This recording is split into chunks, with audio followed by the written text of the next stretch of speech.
हाय दोस्तों, तबीयत नहीं सही है, खांसी आ रहा है, इसके लिए वीडियो नहीं बना रही हूँ।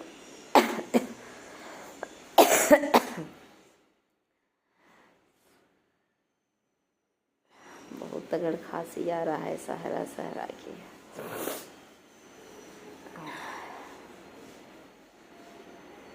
इसके लिए वीडियो नहीं बना रही हूँ, क्या करूँ।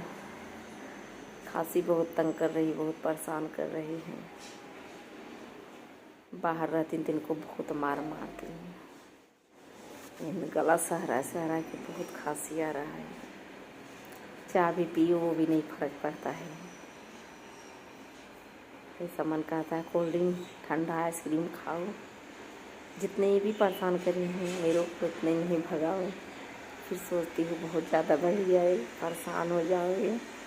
गला नहीं चलने दे रहा है, इसके लिए वीडियो नहीं डाल रही हूँ। आज दोस्तों जैसा रहेगा बताना। मैं बहुत परेशान हूँ।